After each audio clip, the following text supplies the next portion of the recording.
All right, good morning, City College. Thank you, everybody, for attending what is now, I believe, our third opportunity this semester to talk a little bit about the current budget at City College and discuss some concepts about how we're going to look into the future and start building projections as not only into our current year discussions, but looking outwards to how we can develop a plan for us moving forward. So I will give it a couple more moments as everybody will trickle in. I do have a document to share so we can look at it together. I will drop it in the chat, but I do recognize that if you enter the Zoom room after the document is dropped, you may not have access to it. So we will give it another moment to make sure everybody has an opportunity to access the document, and we will go from there. All right. Looks like we've got about 86 participants, so we'll give it another minute just as everybody finds their way into the Zoom room. But I hope everybody had a nice spring break, and the second part of the spring semester is off to a good start. So let me now drop the document into the chat function so we can all pull it up and look at it together. All right, it is in the document, or is in the chat function.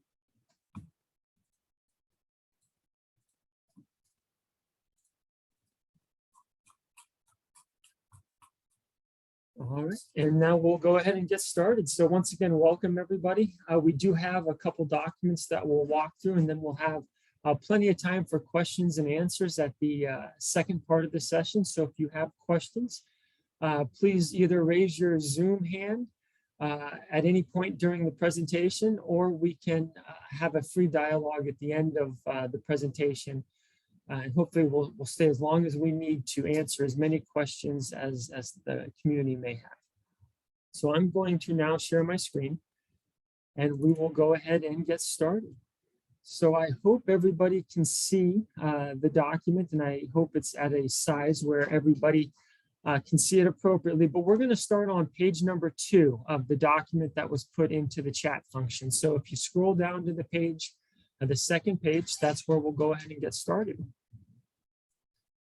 All right, what we're going to start with this morning is really looking at our federalist stimulus funding. So as everybody is aware of, higher education as well as other entities throughout the country benefited from a very large stimulus package over the last 2 years that really infused many of our systems with federal stimulus money due to the pandemic, or to help offset the impacts of the pandemic. So in looking at City College's allocation, we did receive 3 separate allocations from the federal stimulus package. The allocation values are broken out individually, but in total, City College was the beneficiary of about $30.2 million for institutional cost. We received an additional approximately $25 million that was intended and was required to be directly dispersed to our students in the form of aid. So that is money that had to go straight from the federal government, pass through to City College directly to our students. But City College's portion was $30.2 million of the stimulus funding. So of that 30.2, we did spend, or we have been spending that funding since we received it. And in looking at the 2021 expenditures, we spent $458,000 on faculty salaries, $200,000 on classified benefits, supplies and materials, services and other operating, equipment. We did make a $4.4 million student disbursement. So as I mentioned, we did receive a separate allocation directly for students, but institutions did have the flexibility to use their institutional portion and distribute that to the students as well. And City College did that in order to benefit the students and to give them as much access to funding as possible. We had about 500 or 600,000 miscellaneous and other, and a big part of that is the indirect cost. And then moving down, we also used the stimulus funding last year to backfill revenues. So the stimulus funding comes with statutory requirements on what that money can be spent on. And what was helpful to districts is that revenues have decreased due to the pandemic. So part of that stimulus funding can be used to offset or to help with those decreases of revenues that districts are experiencing from the pandemic. So City College is no different than any other district in the state. We did see a decrease in many of our revenues from the onset of the pandemic. So we used the stimulus funding to offset those decreases. And you see the five offsets below. We used $5.5 million to offset the Prop A sales tax decrease, about $2.8 million to offset non-resident fees. So we receive revenues from our non-resident students, and on the onset of the pandemic, those non-resident fees significantly decreased. Our lottery funds were backfilled as well, our state lottery funds, as well as our bookstore revenues and our cafeteria revenues. As we know, during the pandemic, bookstore revenues and operations, as well as our cafeteria revenue and operations, haven't been generating the revenue they were pre-pandemic. So we backfilled those revenue sources as well. So for a total of a little over $10 million of total revenue backfilled using stimulus funding. And keep that number or bookmark that number, because we'll get to it in just a second, but it'll tie back to the financial projections we'll look at in just a moment.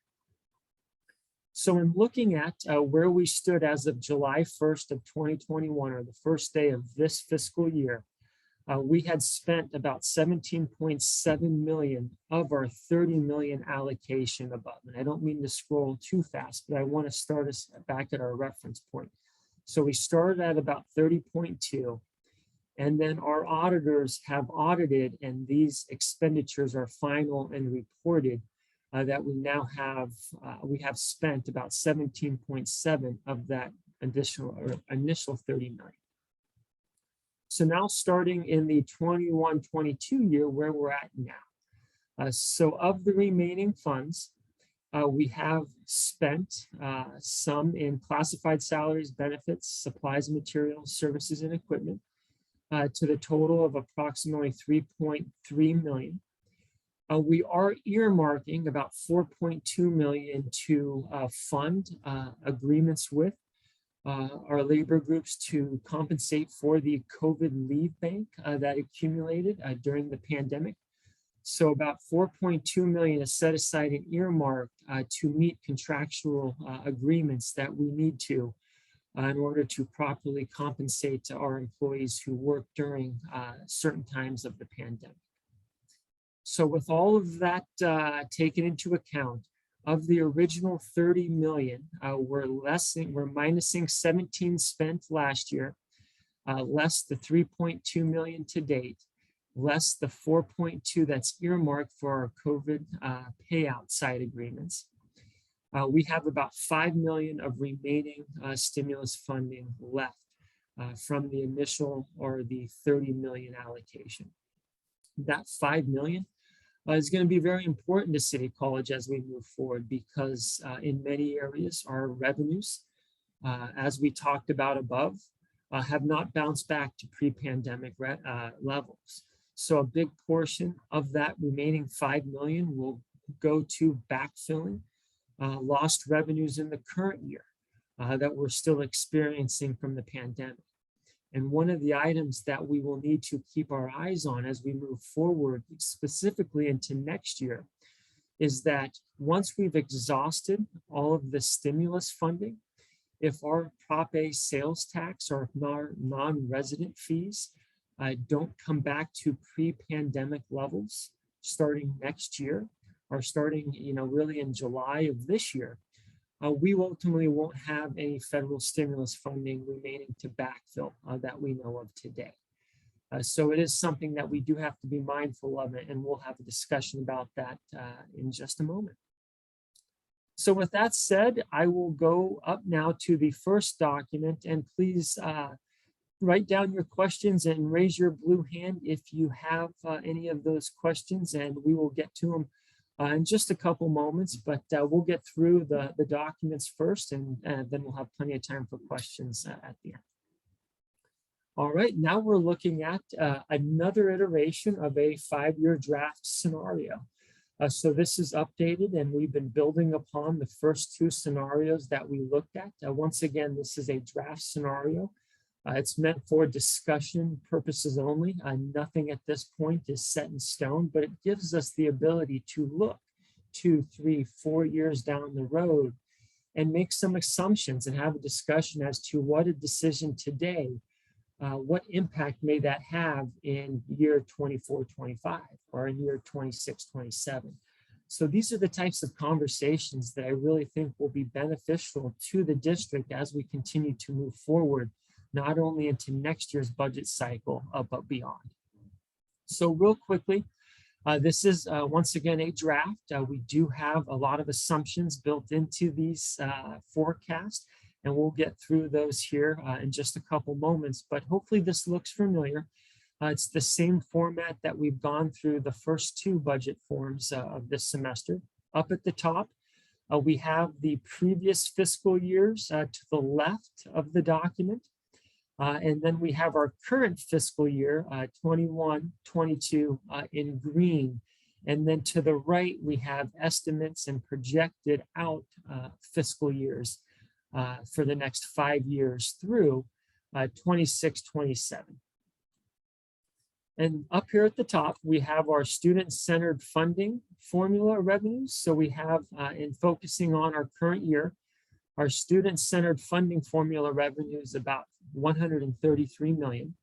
Our hold harmless revenue is about $143 million. So we've discussed this before in the response to the question of, well, what is our hold harmless amount? How much are we held harmless?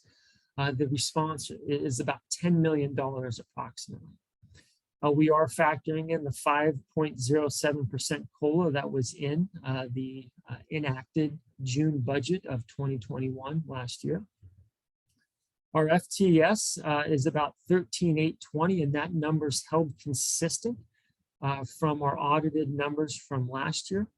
We do expect to see a decrease once that number is finalized. We are tracking slightly down to date in the 21-22 academic year, but we'll update that number once the period 2 attendance reports are due at the end of the spring semester. And then this year we are scheduling approximately 1,100 instructional FTEF. So as we've gone through in the past, down below in the first set of numbers, we have our revenue numbers. We have about 141 million of state total computational revenue. And then we have our parcel tax, and we have our sales tax revenues and other miscellaneous revenues to total 186 million in the current year that we're estimating. If you remember from the previous page, the stimulus fundings that were used to backfill revenues. So as you can see here, the sales tax is a great example. Pre-pandemic, we were tracking about 15 million annually in sales tax. The pandemic comes upon us and we fall to 9.7. That decrease in about 5 million of unrestricted revenue was backfilled with the stimulus funding. As you can see below, and I asked that we earmark that $10 million from the stimulus funding backfill of revenue. And real quickly, we'll scroll down just one moment. If you remember this number, the 10,036,000 of backfilled revenue sources, that number ties into the projections above right here, because that stimulus funding was used to backfill the lost revenues, which was part of our annual revenue that was audited last year. So with that being said, this year in sales tax, we are projecting to be impacted again by the pandemic. We're projecting about 10.7 million in actual sales tax revenues. We do have that 5 million remaining balance. Right now, we're budgeting about 4.1. We did recently find out that the federal stimulus funding, or a portion of that 30 million, can be carried forward into 22-23. So we want to be mindful that if we don't need to use it all in 1 year, earmarking it for a opportunity to use next year may be in the best interest financially for the community college district. And as I mentioned in the previous document, is that one of the things that we are tracking very closely with the federal stimulus funding is that we have about 5 million left. And these scenarios are based on the assumption that our sales tax and many of our revenues go back to pre-pandemic levels starting next year. And that's a fairly significant assumption. So if for whatever reason, as you can see here in 22-23, we are budgeting for 14.5 million in sales tax revenue. So we're budgeting for approximately a $4 million increase. If next year's sales tax still is impacted by the pandemic, we may not have the stimulus fundings to backfill that decrease due to the pandemic. So we have to be very mindful of that, in my opinion, and make sure we monitor it closely. And if it gets to a point where we are seeing that that 14.5 or that pre-pandemic revenue level is not realistic, we make the needed adjustments to ensure we remain fiscally solvent. We meet all of the expectations outlined by our governing board of trustees through their policies and their expectations of what a proper budget should be for the San Francisco Community College District. So real quickly, and I hope that made sense in regards to how the stimulus funding connects with our current revenue estimates and our revenue estimates into the future. So once again, focusing on the 21-22, our actual current year, we're going to jump down to the expenses. And the expenses do have an asterisk or an earmark next to them, because one of the things that we want to do as we look at these different iterations of financial forecast, we want to track the changes. The last time we spoke, we were using data as of, I believe, middle of December. Now we're using data as of the middle of March. So our estimates are updated almost through Q3 that we're looking at today.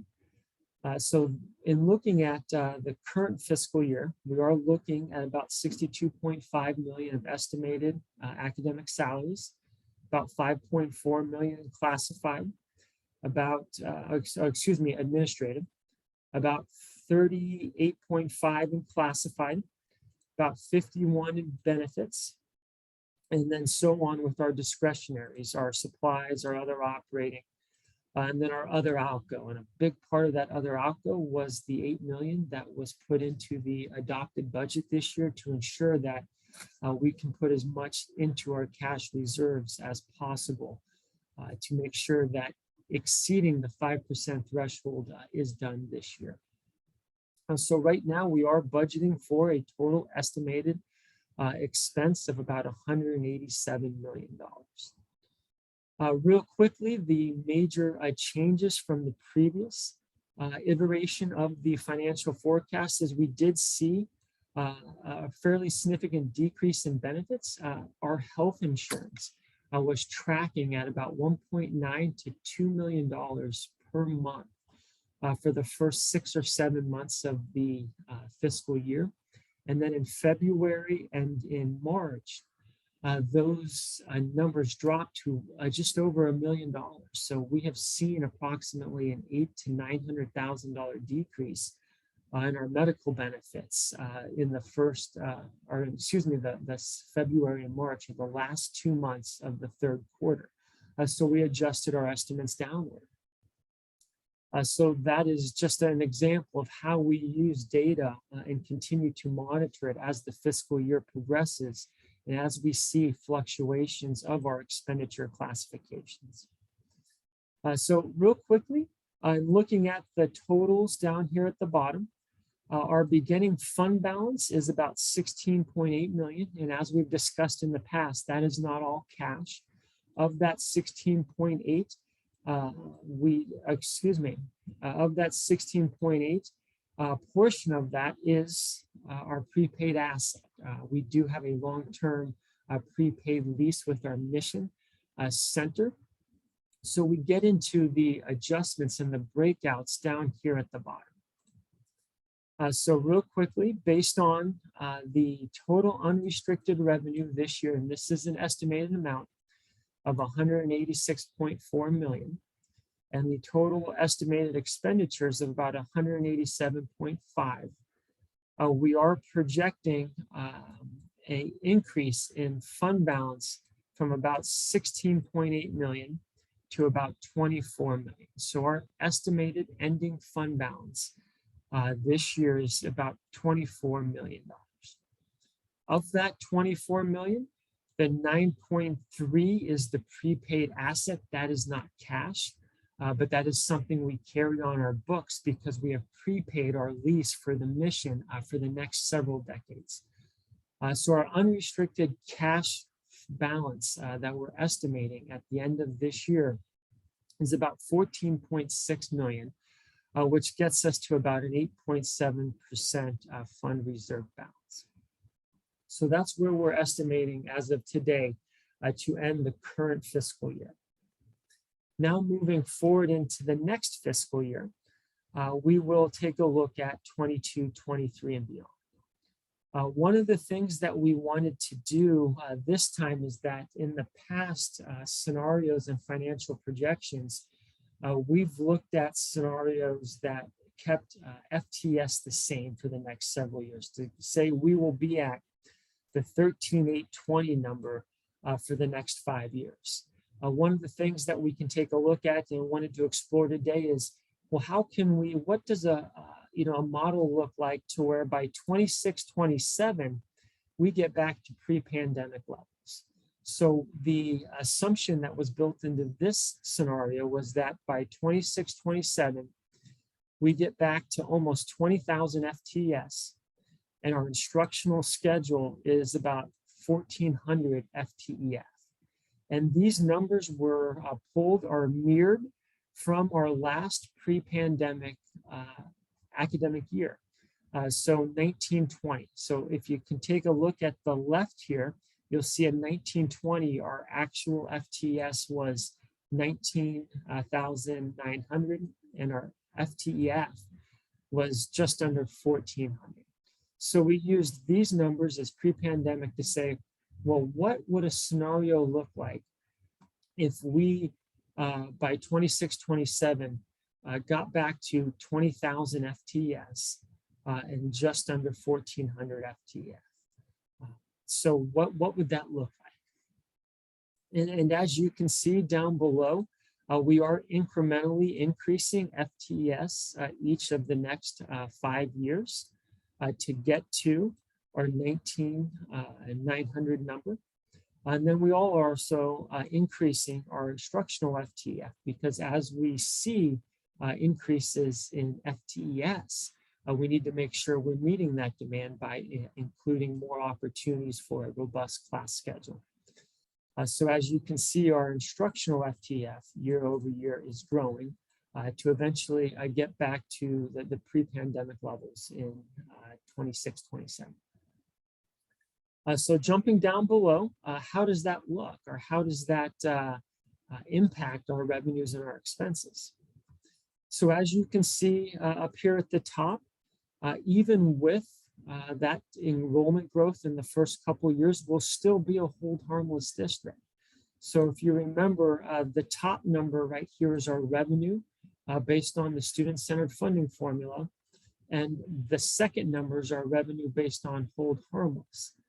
So the year in which we essentially break out of the hold harmless and become funded on our student-centered funding formula amount is between 25, 26 and 26, 27.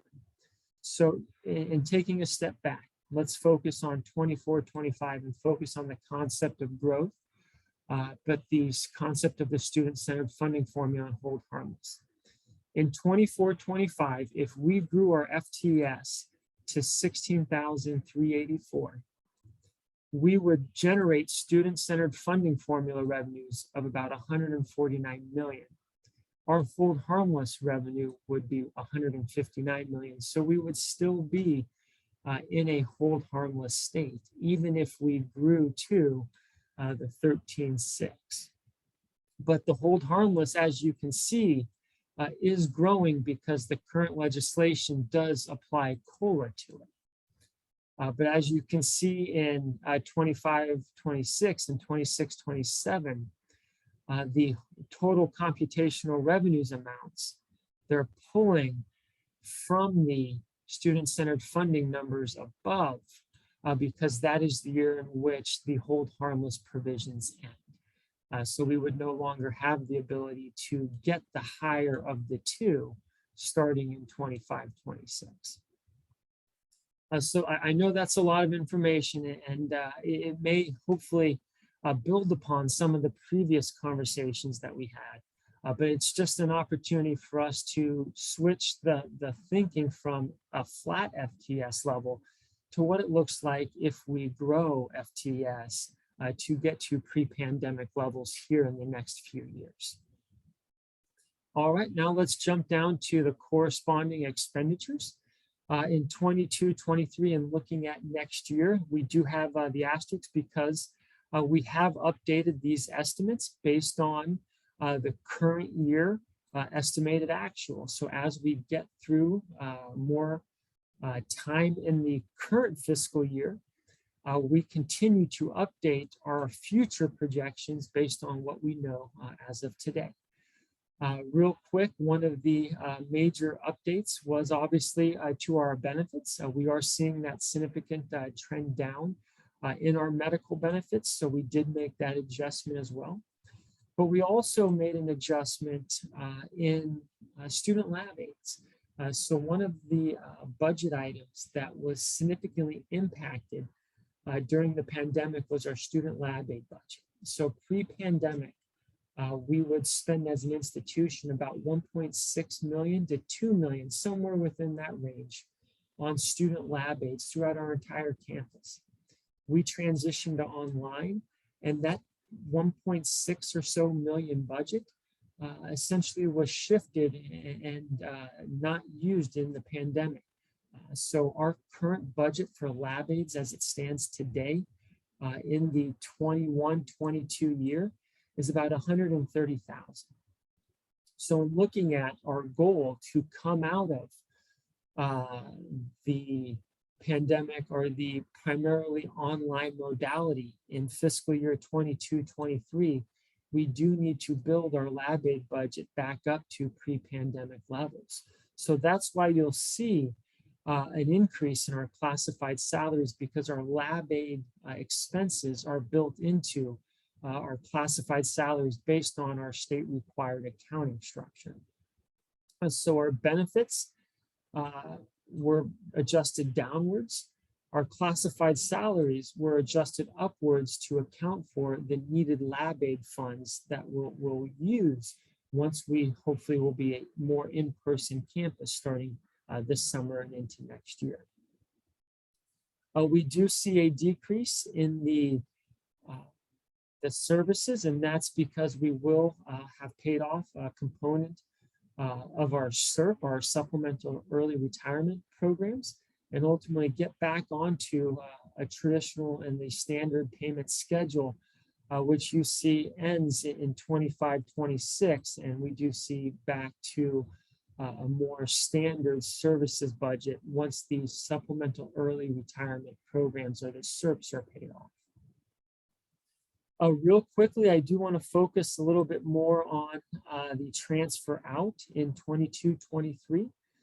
There is some components in that we've discussed in previous budget discussions, but right now we have about 8 million of that 12.3 going to the self-insurance fund to backfill what is a approximately negative 6 million balance today, which will grow to a negative 8 million balance by next year. So we have to, for accreditation purposes, fill in that hole to make sure that when we submit our financial statements to the accreditor, we don't have negative balances anywhere in our chart of accounts. Additionally, we will also transfer approximately 1.75 million to the cafeteria and the bookstore funds to do the same thing, to backfill and to ensure that we don't have any negative balances. And we'll also make a contribution to the OPEB trust. Making contributions to the OPEB trust not only will address accreditation comments, but will also address comments in the FICMAT report indicating that our funded levels are far below what they should be. So in taking that all into account and really scrolling back up here at the top, under the scenario or the assumptions that we grow back to 19,900 or almost 20,000 FTS, and we do it by adding classes in the out years to get to about 1,400 FTEF, what does that look like for our bottom line? So as you can see down here, we're tracking fund balances here at the bottom. And ultimately, what that would do is it would keep us between the board designated 5 and 9% reserves. So we would see a significant deficit in 1 year of about $6 million in 25-26. And if you remember, that's the year that hold harmless goes away. So we would be funded on our actual student-centered funding formula. So that decrease would happen in 25-26. And the concept is that we would have built up enough reserves at approximately 11% to buffer or to absorb that 1 year decrease and stay within the 5 to 9% level. Then we would continue to project growth, and that would ultimately get us to a balanced budget in 26-27. So to summarize this iteration of a scenario, and once again, it is a scenario. There's 100 different assumptions that are built into this, but it's helpful, I think, for our campus-wide planning and discussion, is that by 26-27, if we get back to 20,000 FTS and we grow our instructional offerings to 1,400 FTEF, we can do that and balance our budget and be within the 5 to 7% reserves. But I'm going to just add a couple more comments to that, because one of the things that this scenario takes into account is the current, let me, I don't know what happened. There we are. All right, does take into account the 50 March 15th notices for our faculty and the 5 March 15th notices for our administrators. So as you can see, in fiscal year 22-23, we do see an increase of our salaries for faculty, for administrators. And the reason for that is we are planning on restoring the salaries for our faculty and our administrators. But we are at this point planning to continue to move forward with the March 15th notices. And the increase of restoration salaries netted with the savings of the March 15th notices are factored into this scenario and built into the out years. So the question that we've been asked, and I think is a really good component to the discussion, is if we were to not move forward with the March 15th notices, what impact would that have? And ultimately, all things remaining consistent in looking at next year, this 194 million would have to be increased upwards by about $7.5 million. So we would be at an expenditure budget of about 201 million.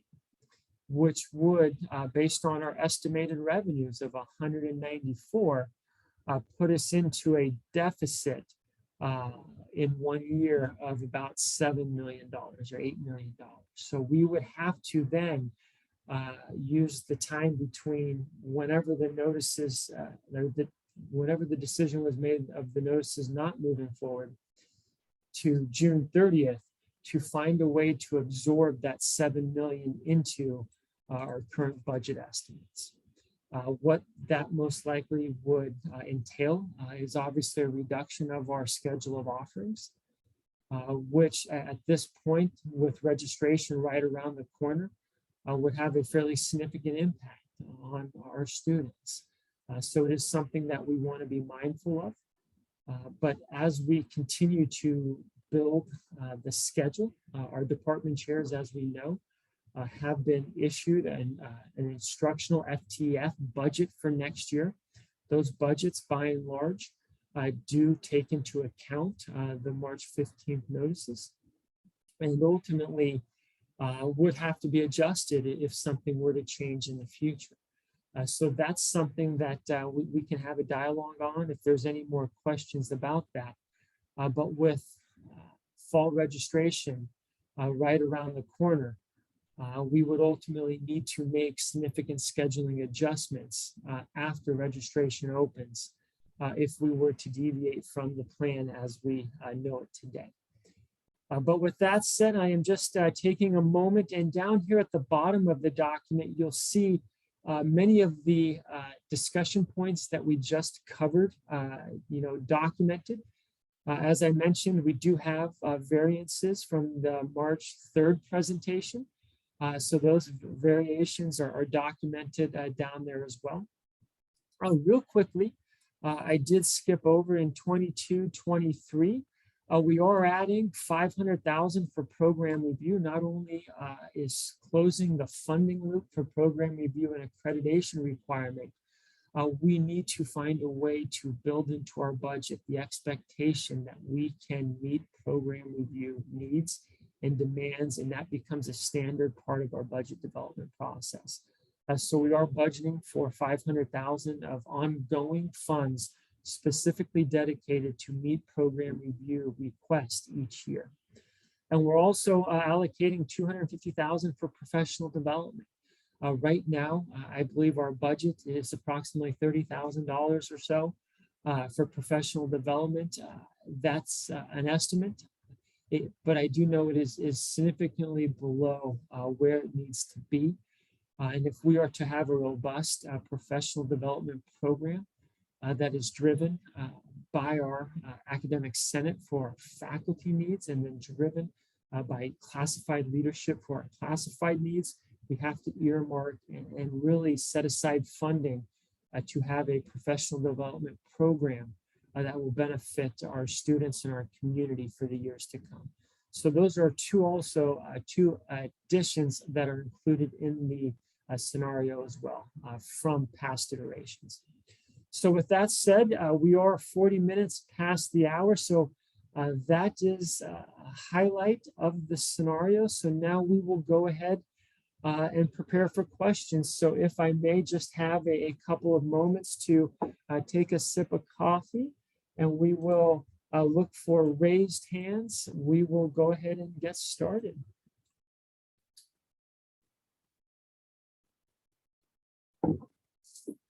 All right, I see 2 raised hands, and Sean, I think you'll be able to help me out, but we'll go ahead and jump on in. And I see Ellen, you're first up.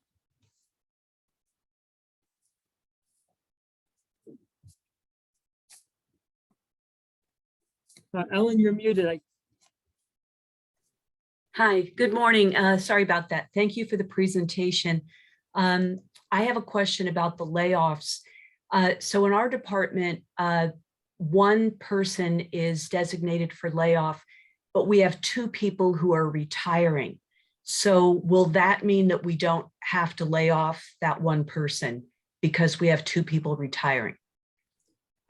Thank you for the question, Ellen. And as we've discussed, I believe in different circles throughout the semester, we are going to consider The layoffs that we receive as part of this process, ultimately, the March 15th process is underway.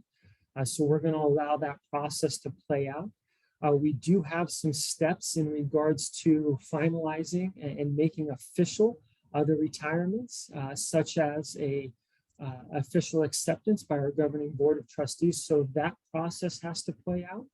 But ultimately, as the March 15th and the retirement process continue and get to the end of their respective processes, we will look at it collectively and in its totality and ultimately make the best decision we can for the district. So it may not be a one-for-one match in every specific situation, but it is something that will be considered as we move forward when both processes are completed. But thank you for your question. Right, I see Stephen Mayers. Hi, my name is Stephen Mayers. I've been teaching in the English department for 17 years. For the fall of 22, you've allocated us a drastically cut number of FTE, which I've heard was taken from the number of students in classes this semester at the census date. This seems to operate on the logic that if we start next semester at this year's census enrollment, only students who will not withdraw from census will register from classes. Since this is of course not the case being that there's always some attrition, then by census in the fall, we'll have a significantly smaller enrollment. If we continue with this logic into the future, we will slowly whittle the college down to nothing.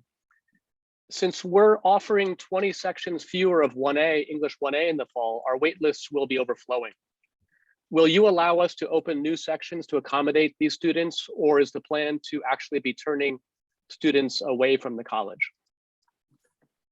Great question, Stephen, and thank you for the opportunity to respond to that. And I think that's a question that I think is important to really have at the departmental level. So I know our academic affairs office has been working with the department chairs in the development of the fall and the spring schedule. So as we continue to refine different drafts of the fall schedule, those are conversations that need to take place. So I do hope that we can provide the support needed for those conversations. As we know, our department chairs are really the key drivers of the schedule development, and ultimately making sure that they have the information and the knowledge that they need, or the data that they need to help make their scheduling decisions, is something that we hope to support and plan to support moving forward. I will say that as we move into future fiscal years, if we are as an institution to look at the concept of growing in the out years and getting to a larger number of FTEs, we are going to have a process of allocating resources to where there is definitive, defined demand to make sure that we're meeting the needs of our community. And as you mentioned in your comments, the wait list is something that is viewed and watched and monitored by several different individuals throughout our disciplines. But that is a tool we will use and continue to use to make sure we are allocating resources where they may be needed in the future. But thank you for your question. All right. Now we see Laura. I believe you're next in the queue, and I don't know if I'm getting these in proper order. I'm just going from the top down. So if I'm out of order, I apologize, but we will get to everybody. Laura, go ahead and jump on in. Yes, I have two things. One, it seems kind of ironic to me that you're talking about a workforce development program when currently you are chopping the floristry and the horticulture department to smithereens. And in fact, most of the people that have jobs in landscaping in this city actually got started through our programs at CCSF, which is basically doing workforce development already. And now there's 3 certificates that will no longer be able to be offered. So there's some work that needs to be done there. So wondering what you're planning on doing about that. Why have more workforce development when you actively get rid of programs that already provide that sort of thing? And the second thing is please justify your salary. You currently make more in 1 month than I make with 5 All right. I think we may have lost Lauren, and I will try and respond to the questions. So thank you, Lauren, for the questions. And I think you bring up a really important component of not only City College, but I think the system of community colleges in California, and that's the workforce component. As you mentioned, we do have scheduled reductions in our horticulture and floristry department. As the March 15th process moves forward, we may be able to speak more in detail as to, that decision-making process. But in regards to the concept of workforce, it's something that I think is very important. I think we've done a great job in expanding different workforce opportunities, such as our City Build program. We have created a new program of construction management. So in regards to moving forward and looking into the future, and part of the discussion regarding a 5-year concept or a 5-year projection is how can we identify resources that may be available 2, 3, 4 years from now and start putting plans in place to when those resources become available. When that projected COLA in 26, 27 becomes real, we've got a plan in place to spend that funds and get that funds into our campus and into our community as soon as possible. And I think workforce is a big part of that. And it also goes back to the concept of making sure that we are mindful of our demand. We obviously never want to be in a position where we're turning students away. And as we move forward through our scheduling practices, through our enrollment management committees, through our educational master plan, we need to define and figure out where that enrollment is. We need to vet it to ensure that it's real and ongoing. And then we need to find ways to fund it. And a 5-year plan is really the first step of that, in my opinion. And I look forward to really helping being a part of campus discussions moving forward. So thank you for that. And I do want to acknowledge your second question and just say that I do not have any comments on that. But thank you for your engagement and appreciate your participation in the forum. All right, I see Ronald, you're up next. Okay, thank you for holding this forum. And I'd like to thank Stephen Mayers for his questions about the wait list and demand for English classes. And I'm hearing you signaling that we will open those classes if there is demand. That is what I'm hearing. My question is about the FTES. If the FTES remains consistent from this year to next year, and then goes up consistently over the following years, and if the FTEF actually goes up next year and then continues to rise, how can FTES and FTEF go up when we are in fact cutting classes and jobs? That's one question. The other question is, will you join the union on April 13th for the debate about the budget so that we can get a back and forth discussion about versions of the budget? All right. Well, thank you for your questions. And I apologize if I was unclear or not clear in my initial response in regards to Stephen's question. So at this time, I can't commit to adding any additional sections in math or English. So I just wanted to make sure that I'm clear on that response. I do look forward to continuing to work with the department chairs as the scheduling develop takes place. We have budget allocations out to the different departments. And as we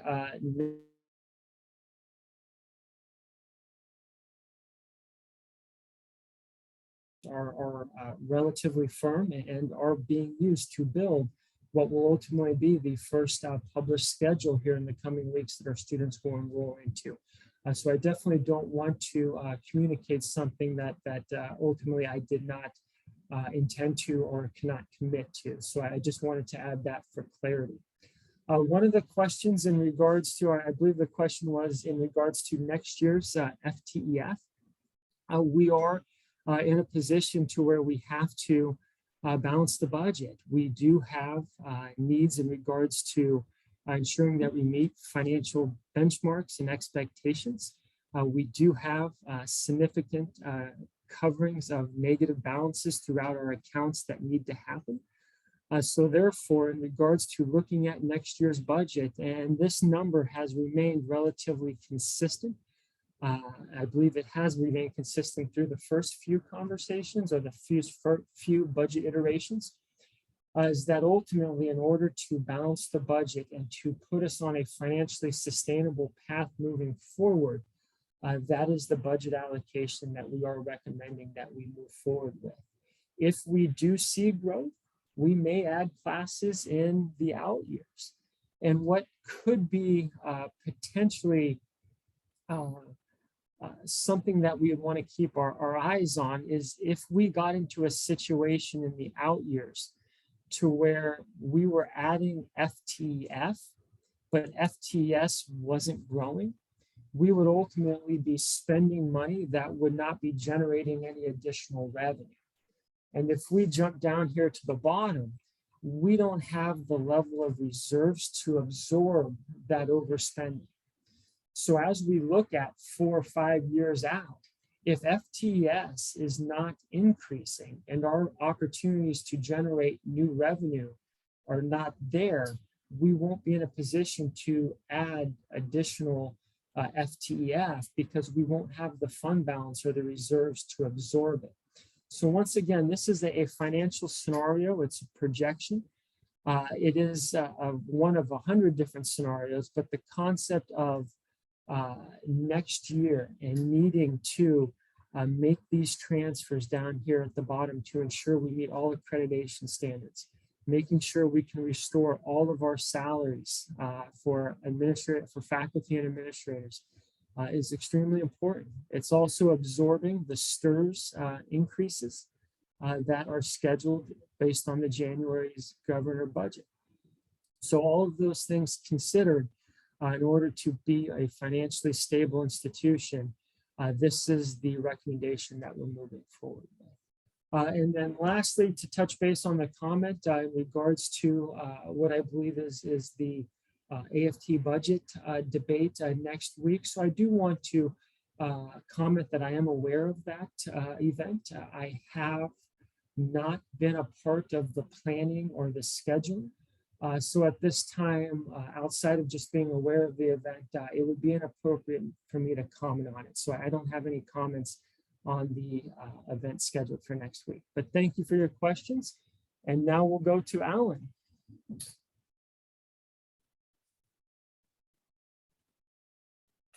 Hi, my name is Ellen Yoshitsugu. I have a question regarding the threatening letters on the accreditation. So in 2020, City College transferred about 21 million out of its retiree healthcare trust fund. Do you see that as a loan or a transfer or a withdrawal? If you see it as a loan, what do you base that that conclusion on? Or like, what is the documentation that shows that this is something that has to be paid back?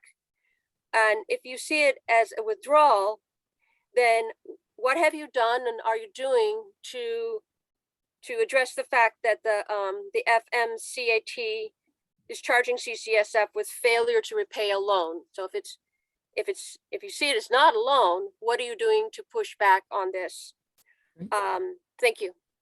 I really appreciate the question, Ellen, and I appreciate you drawing attention to that because it's something that I overlooked in the initial presentation. But as we've discussed, and I'll take a step back before I take a step forward, Ellen, I promise I'll get to your question, but I think some additional context may help. As we've discussed in previous iterations of the budget scenario or the financial scenario, is that in the last 2 years, we withdrew about 10.5 million from the Retiree Healthcare Trust as a one-time option to absorb the OPEB pay-as-you-go cost. Part of the process of withdrawing those funds from the retiree trust was to have approval of the oversight board that oversees those trust funds for the entire city. When we submitted our application for the withdrawal of those funds, We did adopt through a board resolution a commitment to repay those funds at an accelerated rate if possible. In addition to that, in reviewing our application to withdraw those funds, the Retiree Healthcare Trust and their counselor, their advisor, did indicate it makes fiscal sense to repay those funds at a level that is greater than just our standard contributions through our payroll system. So that's a little bit of the context as to why we are building additional payments into the future, is because of the commitment to repay those funds at an accelerated rate if possible, but also the acknowledgement by the Retiree Healthcare Trust Board that it makes fiscal sense to do so. So we are going to build that into future year budget scenarios. Now transitioning to the accreditation component. Funding our OPEB liability is a direct accreditation standard. We have to write specifically to what as an institution we have done and what we are doing to address our outstanding OPEB liability.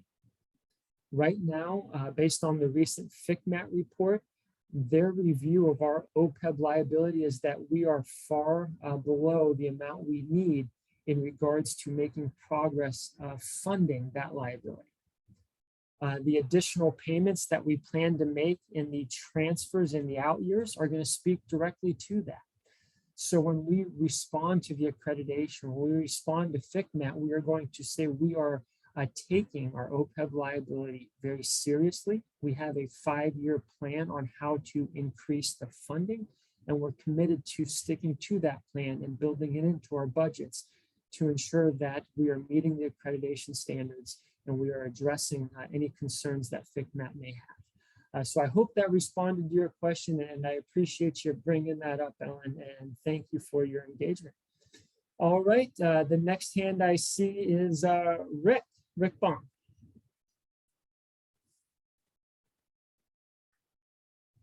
Thank you, David. I got a big question for you, which is that AFT 2121 has put forward a budget that if it were adopted, it would be a balanced budget that would require no cuts and also meet with the reserve requirements.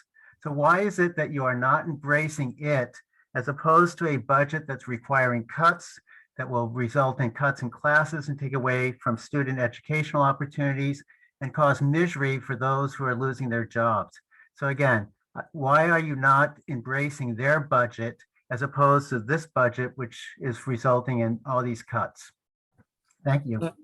Thank you, Rick, and I appreciate the question. And I know this has been brought up in different iterations of this budget form. And I do want to once again acknowledge that I am aware of the AFT budget.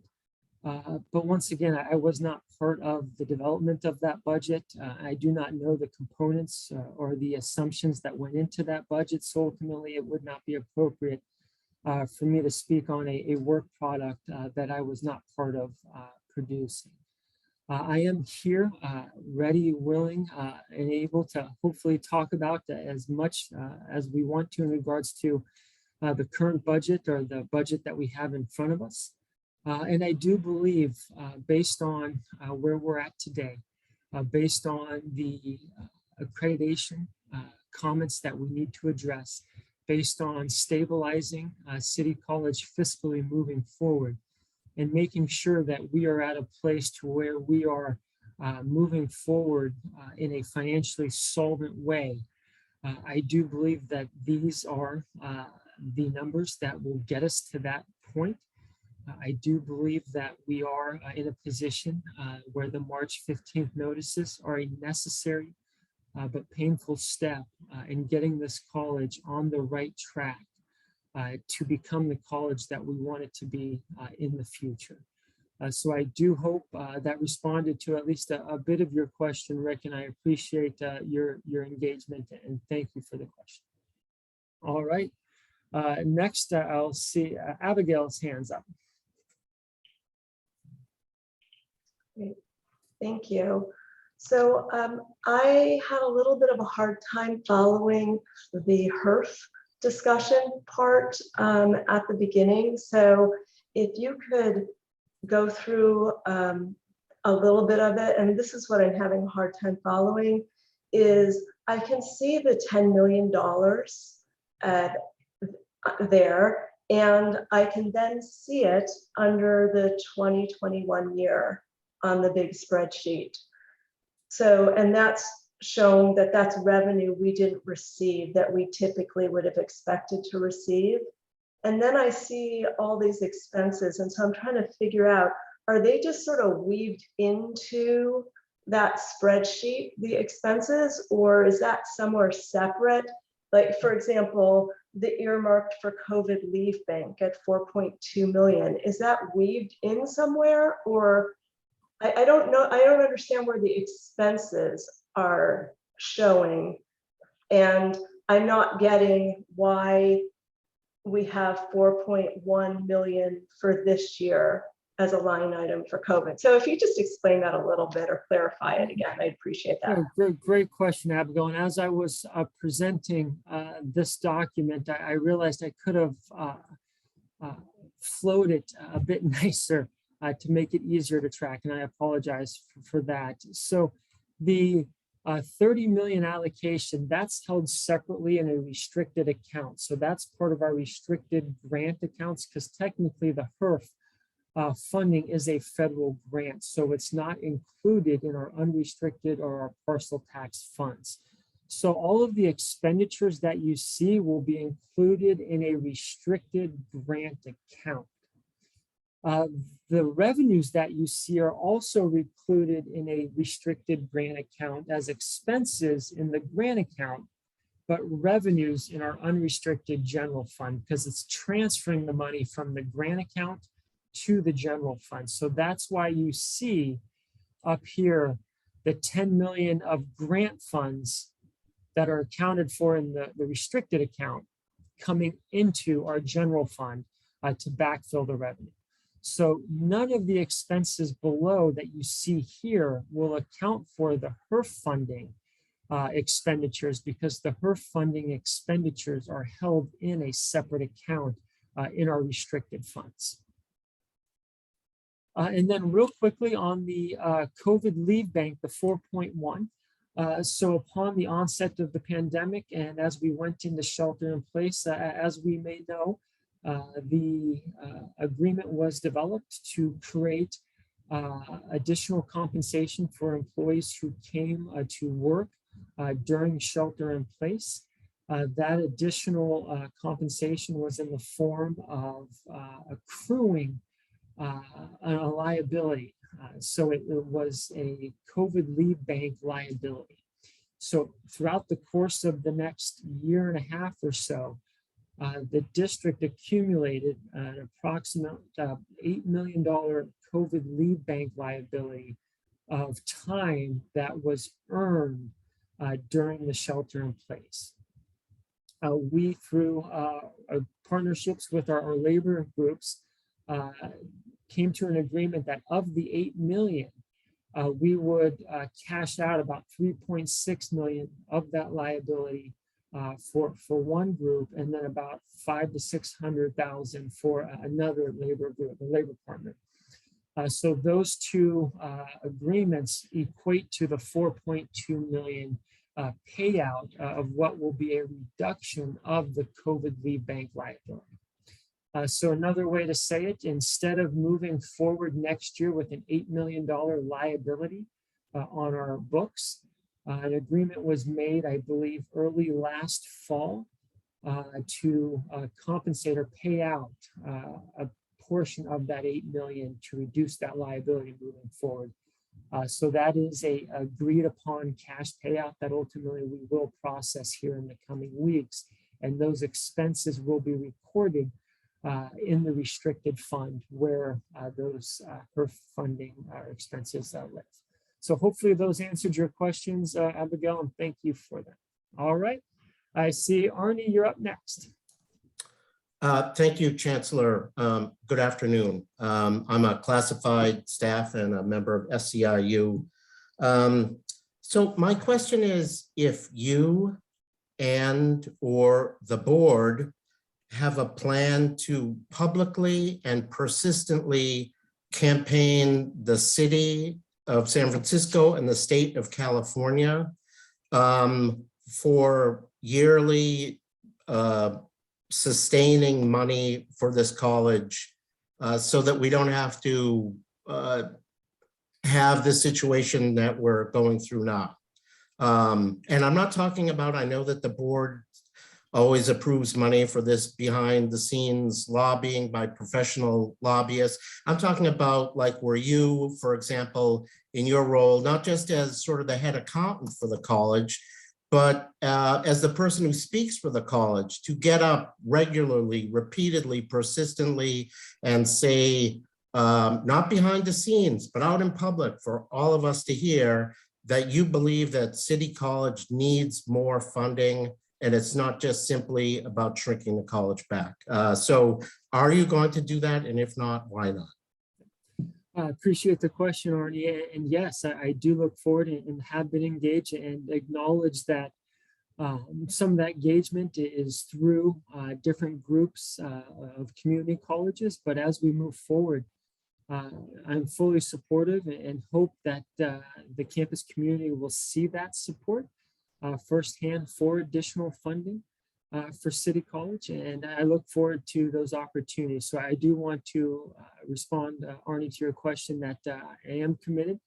And I do hope that that commitment is able to be seen here in the coming months and into the future, because we, as an institution, have funding needs that are going to be ongoing, and we need to continue to press and find ways for the state to help us become and be the college that we want to be, in addition to other revenue sources. I know that there's local opportunities, there's federal opportunities as well, so it's constantly engaging in those, and I hope I can show that I am fully committed and I plan to do so. So thank you for your question, Mark.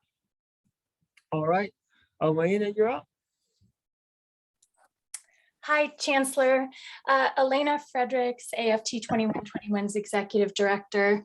I just wanted to offer a couple of clarifications based on the questions that you've received about your work with AFT.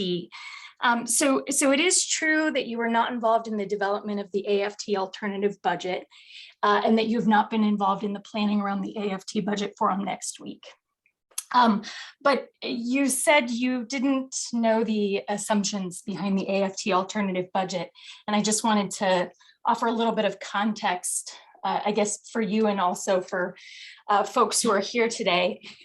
As you know, Chancellor, we meet about every 2 weeks, sometimes a little more, a little less than that, with a small committee of AFT members to go through the district's budget and, of course, AFT's assessments and analysis around the district's budget. Is that right? Am I categorizing that accurately, Chancellor? Yes, we do.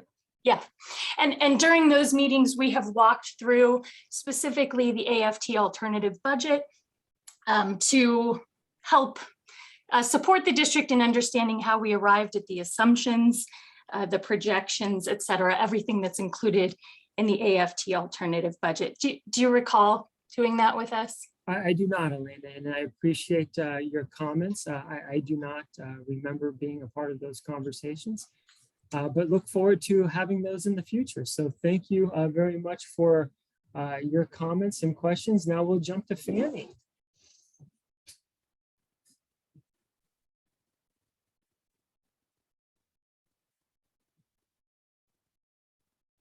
Fanny, I can't hear you. You may be muted, Fanny. Hello, can you hear me?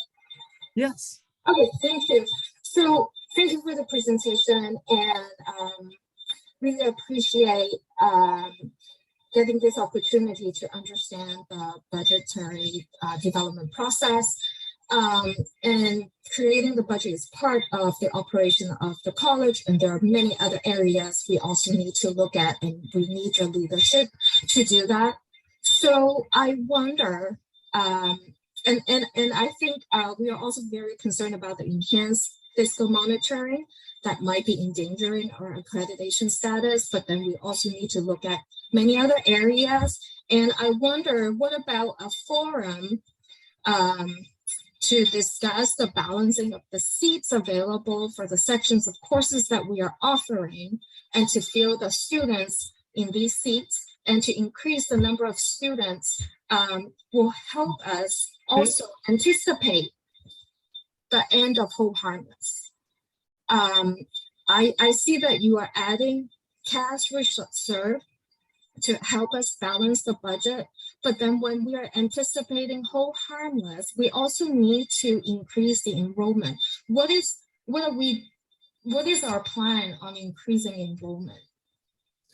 Great question, Fanny. And I think I was having a hard time hearing you, so I hope I get or I understood your question correctly. In regards to enrollment, I think that's a really important conversation. And I think one of the things that I'm really excited to share is that as the final draft of the fall schedule is taking shape, it looks like we're going to be at least 60% in person. And that I think is going to have a very positive impact on our enrollment, specifically as our in-person classes will not have the social distancing requirement. Now, granted, we don't know what the pandemic may have left in store for us, but as we sit here today, at least 60% of our classes in the fall will be in person. And ultimately, without the social distancing, that will have a good impact on enrollment. Another component of that is that we have had a significant increase in our online offerings as well. Pre-pandemic, we were about 15% as an institution of online classes. We are projecting in the fall to be about 25%. So we are a robust online college with a lot of offerings. So I think the combination of a very strong in-person offering next semester, which will be new over the last couple of years, as well as a strong, robust offering of online courses, because I think that the pandemic has opened up online education to so many more new people. I hope that structure will have an inherent bump in our FTEs.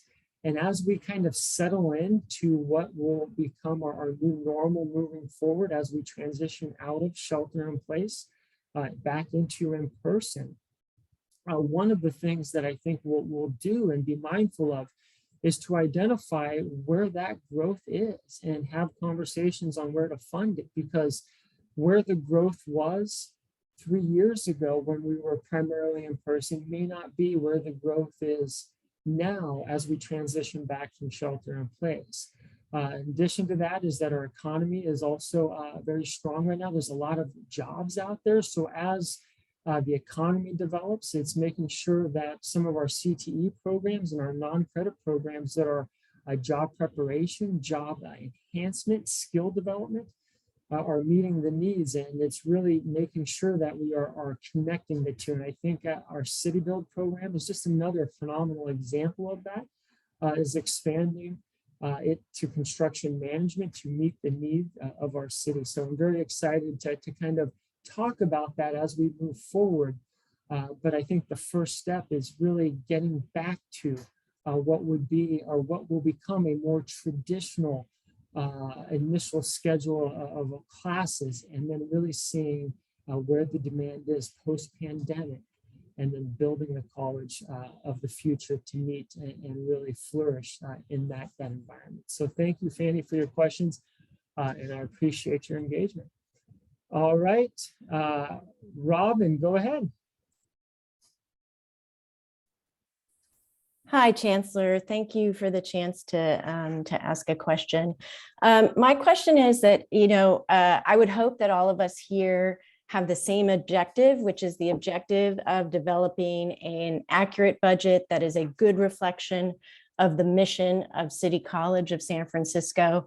And in that vein, I would say to you that I think we should be open to conversation, that you should be welcoming of anyone who is trying to shed light on the situation, and that if there are any opportunities to avoid the cuts that are coming with the 58 pink slip notices, that those should be aggressively pursued, because we all know that when we cut classes, enrollment goes down, and your assumptions in your next year budget are for enrollment to basically remain flat. And I would posit that that's a faulty assumption when you are making the kinds of cuts that you are. Furthermore, I would say it's incredibly rude to cut off someone who is just trying to shed light on this situation. And I, again, encourage you to come to the AFT Budget Forum, because the more that we can better understand this budget and have conversations about this budget and all believe that this budget is accurate, the better we'll be able to work together to grow this institution. Thank you for your comments, Robin. All right, Mary, you are up next.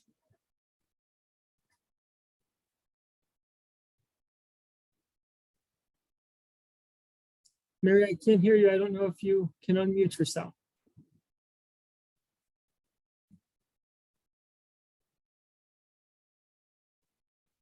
All right, we'll give it one more pause, Mary. Maybe a lingering hand or an accidental hand. All right. Thank you, everybody. Mary, I apologize if you're still trying to unmute yourself, but we'll go ahead and. I'm sorry.